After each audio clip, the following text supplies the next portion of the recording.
Bienvenue dans votre émission Autrement dit. C'est avec plaisir que nous vous recevons afin de pouvoir partager, échanger et discuter autour d'un thème qui nous anime depuis le début de ce trimestre autour de l'amour et de la justice de Dieu. Pour pouvoir poursuivre cette réflexion, nous recevons aujourd'hui Bruno. Bienvenue Bruno. Merci. Et Naïs. Bienvenue Naïs. Heureuse d'être ici avec vous. Nous avons vu la semaine dernière le conflit cosmique, les protagonistes. Nous avons vu également l'enjeu du conflit, la place de l'homme dans ce conflit. Et aujourd'hui, nous allons échanger autour, j'ai envie de dire, de la compréhension de comment fonctionne, si on peut s'exprimer ainsi, ce conflit. Donc, Naïs, dis-nous, dans le cadre du conflit cosmique, est-ce qu'il y a des règles particulières? Dieu n'a pas tout de suite tué Satan dans le ciel. Il ne l'a pas tué lorsqu'il était sur terre. Pourquoi? Comment ce conflit se déroule-t-il? Alors, pour tout conflit, il faut qu'il y ait des règles. Règles internationales, règles nationales, règles locales. Dans tout conflit, sinon ce ne serait pas plus une guerre équilibrée et chacun pourrait décider de changer les règles à n'importe quel moment. Donc, la semaine dernière, on a posé le fait qu'il y a un conflit. Et aujourd'hui, on va voir qu'il y a des règles dans le conflit. Et même quand les règles semblent être à notre détriment, il faut pouvoir les respecter. Donc, d'après ce que Naïs dit, Bruno, est-ce que Dieu et Satan se sont mis d'accord sur les règles à avoir dans le conflit ou est-ce que les règles ont été définies par une autorité supérieure encore? Ce qui est magnifique, c'est que c'est Dieu qui est le maître du jeu. C'est Dieu qui fixe les règles et c'est lui aussi qui est garant que les règles soient respectées. Et c'est pour ça que je suis content. Merci Bruno, merci Naïs pour ces mots d'introduction. Et afin d'avancer dans la réflexion, nous allons maintenant nous plonger au cœur du texte.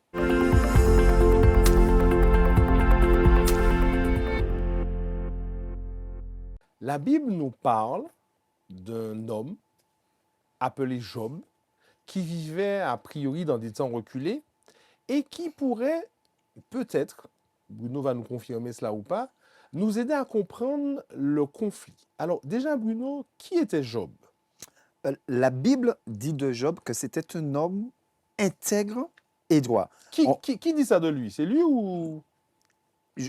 Nous allons prendre Job 1, verset 1, Très bien. qui dit « Il y avait dans le pays d'Uz un homme qui s'appelait Job, et cet homme était intègre et droit, il craignait Dieu et se détournait du mal. » Donc là, c'est l'introduction du livre.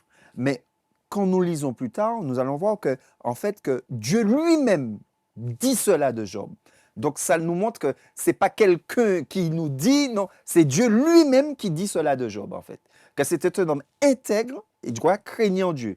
Et c'est ce qui est fort, c'est que quand nous regardons, pour nous montrer à quel point Job craignait Dieu, respectait Dieu, on nous dit que quand ses filles et ses fils donnaient des festins, que Job se disait, si toutefois mes enfants ont un péché, il ferait un holocauste. C'est pour nous dire quelle qualité, quelle relation que Job entretenait avec Dieu. Job était-il juif? Job était un croyant, il avait la foi en Dieu. Il était juif ou pas, Bruno? On est que tu ne veux pas me répondre. Est-ce que Job était juif? Parce qu'on peut penser parfois que Oui.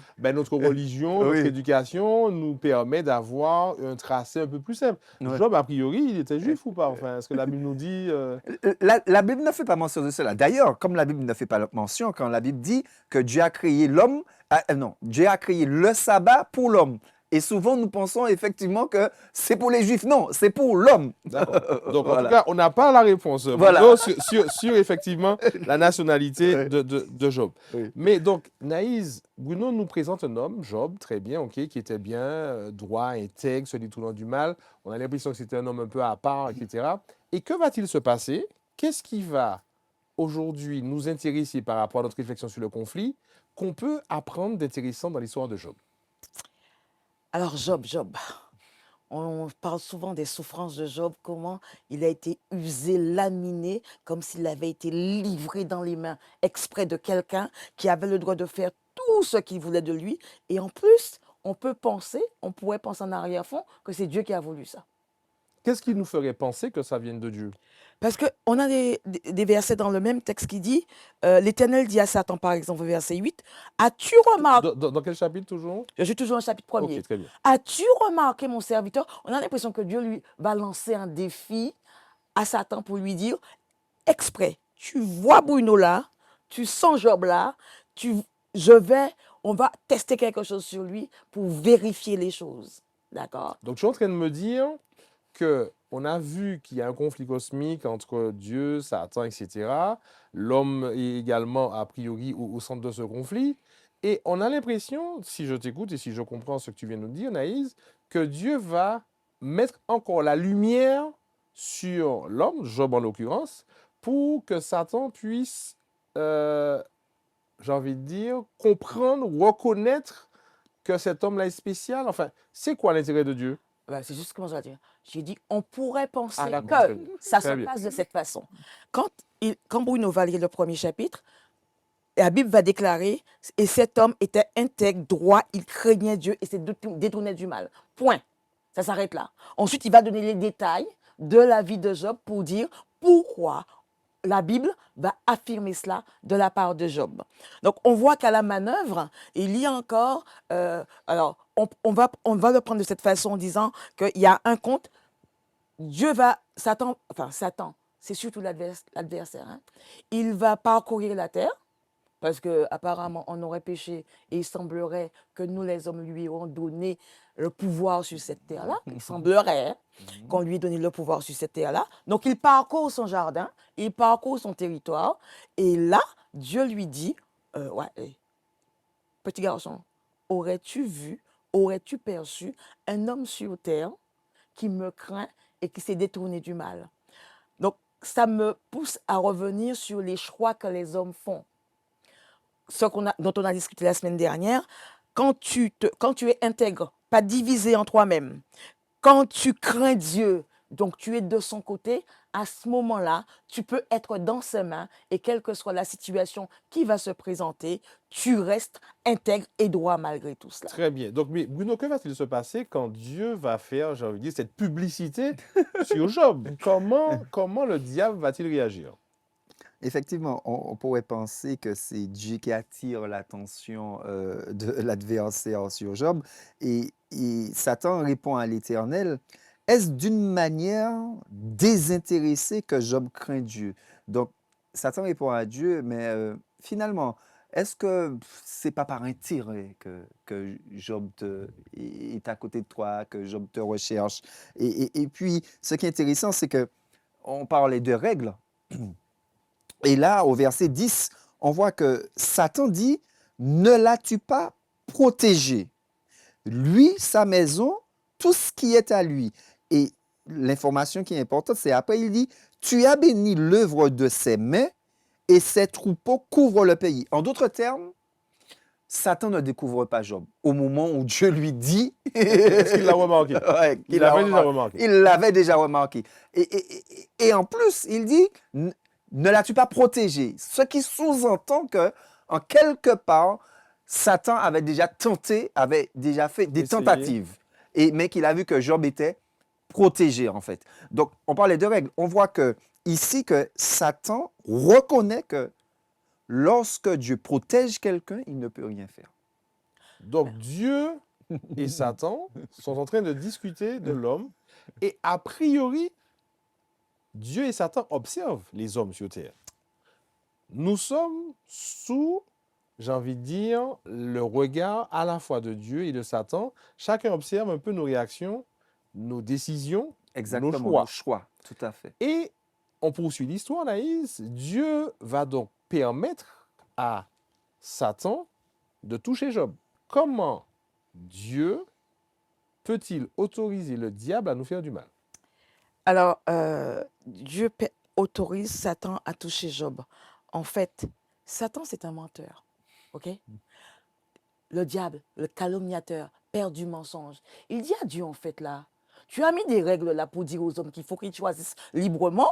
Et moi, je m'aperçois que brusquement, tu as changé les règles. Et pour Job, tu l'as protégé, tu lui as donné. Et c'est pour ça même si je le tente, il ne tombera pas. Mais les règles que tu as mis, Dieu, Ils sont pas bons là. Alors maintenant, on va jouer franc jeu en face. Permets-moi, on va vérifier ça, tes règles-là. Permets-moi de le toucher. Tu verras que personne ne t'aime si ce n'est pour ce que tu leur donnes et que tu Exactement. leur octroies et pour la protection que tu leur donnes. Donc, on va vérifier. Voilà ce qui est posé sur la table. Je suis menteur, je peux changer les règles quand je veux, mais toi, Dieu, tu n'as pas le droit de le faire. Et dans cette expérience, Dieu va lui dire, OK, c'est ce que tu penses de moi, malgré tout ce qu'on a vécu, depuis le temps qu'on est là, c'est ce que tu penses de moi.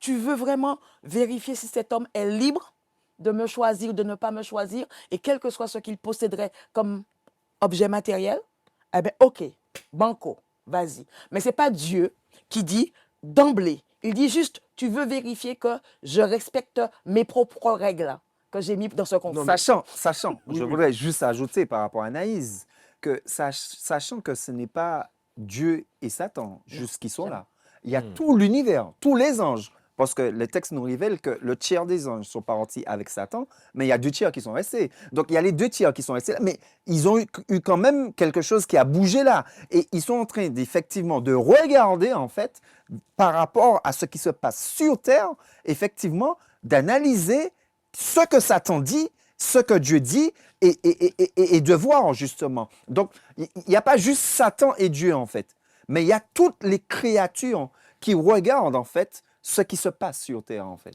Tu disais dans une étude précédente, Bruno, que Dieu est amour, que Oui, Dieu nous aime. oui. Dieu dit à Satan, va et touche-le. Comment comprendre que Dieu d'amour puisse faire cette telle invitation à notre adversaire, Bruno? En fait, c'est vrai que c'est très compliqué pour nous, d'autant plus que il est question de Job. Mais quand on regarde l'histoire, on voit que Job a perdu tous ses biens, mais il a aussi perdu ses enfants. Et on peut se poser la question par rapport à ce que tu dis, un Dieu d'amour. Comment, mais pourquoi les enfants de Job meurent? Pourquoi Dieu permet-il cela? Et c'est là que l'histoire de Job par rapport au conflit cosmique nous permet de comprendre une chose. Parce que souvent, nous pensons que nous sommes nous avons été créés pour vivre sur cette terre, en fait. Dans notre tête, dans notre fonctionnement, nous oublions qu'en fait, que nous sommes passagers et que ce qui compte pour Dieu et qui devrait compter pour nous, c'est la vie éternelle. Tu es en train de dire, Bruno, que enfin, mourir, c'est pas un problème. Exactement. Mais, En mais, fait, mais, pour mais, nous, c'est un problème. alors, si tu meurs, enfin, ta femme sera quand même triste, Bruno. Bien sûr, mais D'accord. bien sûr. Mais Job était triste d'avoir perdu ses enfants. Mais le texte nous dit que Dieu lui a donné d'autres enfants, mais il va les retrouver aussi quand il sera ressuscité. Et c'est là que, en fait, dans notre perception d'humain, c'est vrai que nous sommes touchés ici, mais Dieu veut nous emmener dans sa vision à lui. Et c'est pour ça que souvent Dieu nous rappelle que mes pensées ne sont pas vos pensées. Et ce que nous voyons qui est triste, qui est malheureux ici, ça l'est pour Dieu aussi, car Jésus a pleuré quand Lazare. Lazare est mort. Et Jésus l'a ressuscité, mais Jésus savait pertinemment que Lazare serait mort à nouveau. Après. Mais Jésus savait pertinemment aussi que Lazare aurait retrouvé la vie éternelle. Et c'est ça. Et le texte de Job ici, et c'est là, ça nous donne beaucoup d'enseignements, notamment celui-ci, c'est qu'en fait que Dieu nous dit que son plan n'est pas pour cette terre présente. Son plan pour nous, c'est la vie éternelle, la vie en abondance, sans souffrance, sans inquiétude, sans stress, sans la vraie vie en fait. Mais en attendant cette vraie vie éternelle qui semble être un paradis, Naïs disait tout à l'heure que le diable pouvait se promener, enfin, il avait quand même une certaine liberté. Naïs, moi je te pose la question, est-ce Alors, que le diable, alors certains disent qu'il est le prince de ce monde, enfin, qui a autorité sur Terre? Parce que quand on voit ce qui se passe dans le monde, quand on voit les guerres, la méchanceté, Bruno parlait la dernière fois de la méchanceté des hommes, comment aujourd'hui, enfin, le monde ne va pas bien. Aujourd'hui, qui domine sur Terre? Est-ce que c'est Dieu? Est-ce que c'est le diable? Est-ce que c'est un petit jeu qu'ils font entre les deux? non, jamais. Il n'y a pas de dualisme. Il y a un seul Dieu, un créateur qui est aux commandes et qui contrôle. Il n'y a pas de personne semblable à lui. Donc, pour ceux qui nous regardent, Naïs, et qui sont outrés par la méchanceté, la cruauté, l'injustice, tu es en train de dire à tous ceux qui nous écoutent que c'est Dieu qui est au contrôle de tout cela. Dieu contrôle cela, mais nous avons beaucoup parlé de cette notion de liberté qui fait que je deviens responsable de mon choix. Et là, dans ce cas-là, Dieu dit à l'homme, je suis là, mais l'amour que j'ai et les règles de fonctionnement que j'ai vont me limiter. Des Ah, donc fois, Dieu est limité lui-même. l'amour, L'amour de Dieu. l'amour de Dieu devient limité où il ne peut pas agir de manière indépendante des règles qu'il a fixées lui-même. D'accord. Dieu est amour, il a l'amour là, il dit je veux que les hommes m'aiment par amour, donc je ne vais pas forcer et je ne veux pas qu'on pense que c'est par intérêt qu'on me sert. Donc Dieu dit ok, dans le conflit, les règles sont posées et chacun est libre. Quand on voit les choses qui se passent sur terre, c'est pas Dieu qui les fait, hein? Tu es d'accord? Je C'est sais pas, je sais pas, parce c'est que l'action de l'homme. c'est C'est l'action un- du choix de l'homme. Non, mais attends, Oui. par rapport à ce qu'on a dit, Oui. il y a quand même des gens qui ont tué par rapport à Dieu. Ils ont dit que c'est Dieu qui nous a dit de tuer, et voilà. Donc, Oui, les règles là, oui, elles mais sont où? justement, mais par rapport à ta question, par rapport à ce qu'Anaïs dit, et par rapport à l'histoire de Job, quand Dieu dit, OK, je te laisse Job, mais ne touche pas à sa vie, nous voyons que Satan n'entre pas en jeu. Nous voyons que ce sont des Sabéens, ce sont des hommes qui tuent, qui font passer par le fil de l'épée. Nous voyons que, et c'est là que nous voyons, en fait, effectivement, par rapport à ce que tu dis, c'est que l'ennemi se sert justement d'agents humains qui n'ont pas choisi Dieu pour faire du mal aux autres, en fait. Et c'est là que nous voyons, dans l'histoire de Job, quand nous disons, oui, mais si Dieu est au contrôle, pourquoi? Nous voyons qu'en fait, que Dieu permet certaines choses, justement, par rapport au libre arbitre, c'est-à-dire que j'ai décidé de faire le mal, Dieu va pas m'en empêcher, mais je vais payer les conséquences. Mais j'ai fait le choix, Dieu nous laisse le choix. Et souvent, à la question d'Einstein, il lui disait, mais en fait que... Est-ce que Dieu existe? Est-ce que Dieu existe exactement? Et il disait que c'est parce qu'il n'y a pas Dieu qui a la guerre, etc. en fait. Et nous voyons qu'effectivement, Dieu a laissé une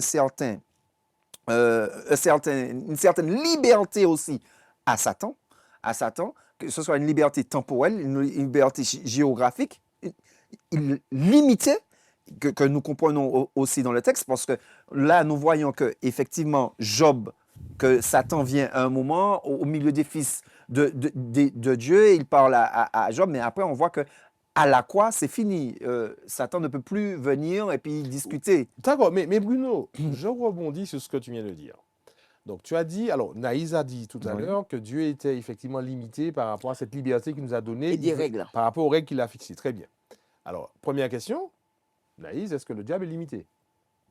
Le diable, alors, Apocalypse 12, il est descendu vers nous avec tout ce qu'il possédait.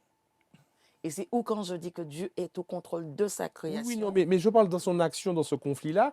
Est-ce que le diable, il a des limites qui lui sont fixées? Oui, il a les limites qui lui sont fixées. Il a les limites de mon choix qui lui sont fixées. Très bien. Dans Ok. mon action. Donc, le Dieu est limité par rapport à notre libre arbitre, par rapport à les règles qu'il a fixées. Le diable aussi est limité, Mais Dieu le limite aussi. mais Dieu le limite aussi. Oui, ça D'accord. c'est clair et net. Donc, Dieu va décider avec Job. On le voit dans l'histoire de Job. Tout à fait. Donc, Job, tu as dit en introduction, Bruno, qu'il était intègre et droit. Oui. Tu as dit dans une précédente étude qu'on fait les choix. Normalement, si Job choisit Dieu, sa vie doit rouler tranquille. Il ne Oui. doit pas avoir de problème, on ne doit pas tuer ses enfants, etc. Donc, même quand je choisis Dieu, je ne suis pas à l'abri de difficultés, de problèmes, de morts, de maladies, alors que normalement, le diable est censé être limité. Enfin, là, Bruno, il faut que tu m'éclaires parce que ça devient compliqué. Comment Job, un homme intègre et droit qui craint Dieu, a subi tant d'épreuves alors que justement, il avait fait le choix, comme tu disais, de suivre Dieu. Normalement, il aurait dû être protégé. Ce qui nous permet de comprendre ça, c'est Hébreux 11. Hébreux 11 à partir du verset 32. Et que dirais-je encore? Car le temps me manquerait pour parler de Gédéon, de Barak, de Samson, de Jephthé, David. Verset 33. Et qui par la foi vainquirent des royaumes et exercèrent la justice, obtinrent des promesses, éteignant les puissances. Non, j'ai pris trop haut. On va aller jusqu'à 36. Oui, verset 36. Hébreux 11, 36 qui dit « D'autres subirent les moqueries, le fouet, les chaînes et la prison. Ils furent lapidés, sciés, torturés, ils moururent tués par l'épée, ils allèrent çà et là, vêtus de peau de brebis et de peau de chèvre, dénués de tout, persécutés, maltraités, eux dont le monde n'était pas digne, errant dans les déserts et les montagnes, dans les cavernes et les autres de la terre. » Tout cela, à la fois desquels il a été rendu témoignage, n'ont pas obtenu ce qui leur avait été promis. Dieu ayant en vue quelque chose de meilleur pour nous, afin qu'ils ne parvinssent pas sans nous à la perfection.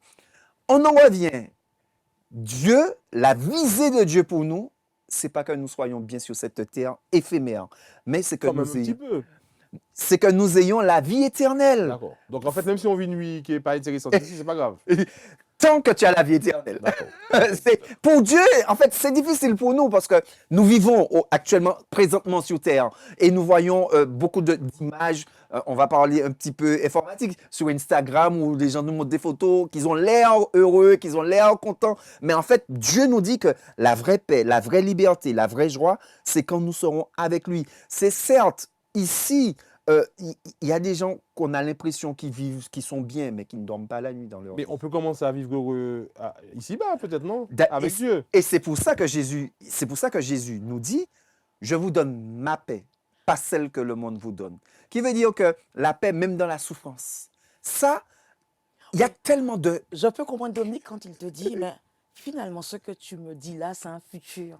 Voilà, Je ne sais c'est-à-dire. pas si je vais Oui, y non, mais c'est accéder, pour ça. alors qu'aujourd'hui, qu'est-ce qui me reste et qu'est-ce qui va me permettre de tenir et d'aller jusqu'au bout du truc si Dieu lui-même ne peut pas protéger ceux qui croient en lui. Mais justement, j'allais dire juste une chose. Ce qui est arrivé à Job ne va pas arriver à Dominique, ne va pas m'arriver. Je ne suis pas sûr d'être là. Ne va Parce pas que quand même. arriver à Anaïs. Par contre, nous serons tous éprouvés à la même force que Job. C'est-à-dire que ce qui, moi, m'éprouve, c'est pas ce qui va t'éprouver, Dominique. Ce qui éprouve Naïs, c'est pas ce qui va m'éprouver. Mais l'enjeu, on parlait d'enjeu, du grand conflit. L'enjeu, c'est de ce qui était perdu dans le ciel, ce qui était perdu dans le jardin d'Éden, c'est la confiance en Dieu. Et c'est ce que Dieu veut restaurer. Et c'est pour ça que Dieu ne va pas permettre que tout soit blanc, tout comme au ciel. Dieu ne veut pas que ce qui s'est passé au ciel se réitère. Donc Dieu va permettre qu'effectivement que tous puissent faire son choix définitif en connaissance de cause. Un choix qui aujourd'hui va Avoir les répercussions. éternel. Merci Bruno, merci Naïs pour ces éléments autour de ce texte sur Job. Nous allons maintenant voir comment mettre en application dans notre vie avec des clés pour aujourd'hui.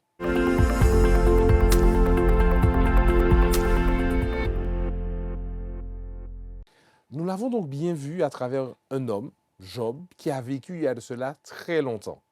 Mais Naïs, Job n'est plus. Aujourd'hui, c'est Bruno, c'est toi, c'est moi.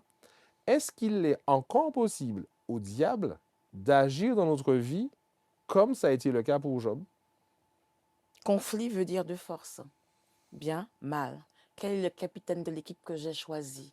Mais le capitaine de l'équipe qui est Dieu, que nous aurions choisi, nous, dit que ce que je te promets, toi, c'est de te restaurer, mais et que le jeu que nous jouons est clair.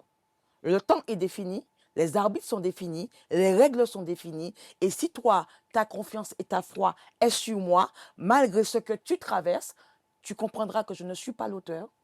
Job nous Tout à rappelle fait. qui est l'auteur du mal, parce que chaque fois que Dieu va lui dire un truc, Satan va se retirer de la face de Dieu. Et quand tu te retires de la face de Dieu, tu ne peux faire que ce qui est contraire à ce que Dieu est. En fait, amour, liberté, sécurité, vérité également. Donc, il va se servir de cela. Et dans ce monde, on a du mal à le comprendre.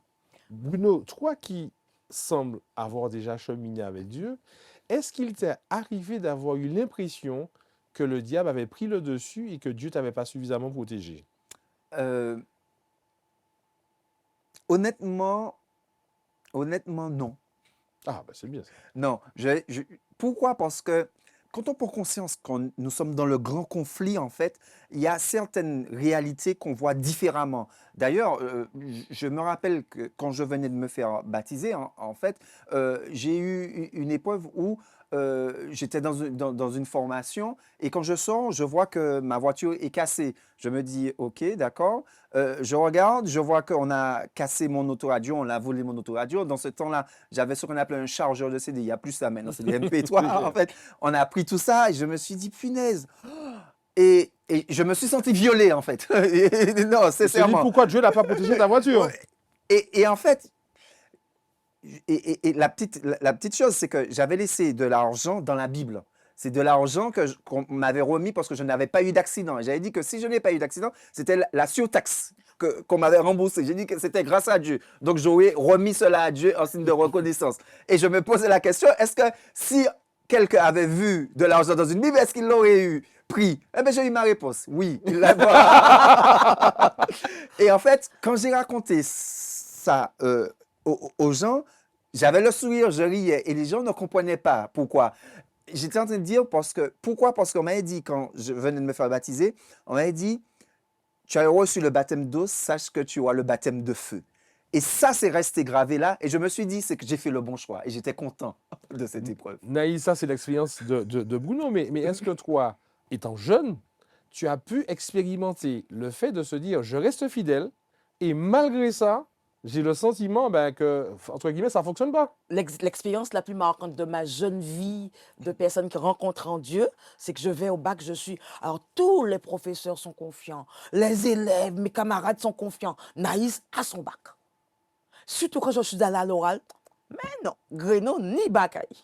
Je prie Dieu, je chante en jeune l'église ici, mais je reviens dans le truc, je n'ai pas des bacs. Il y a une voisine qui est à côté qui me dit, ah vous, toi, tu as prié, tu es avec Dieu soi-disant. Mon fils qui n'est pas avec Dieu a eu son bac. Et moi, et toi, tu ne l'as pas.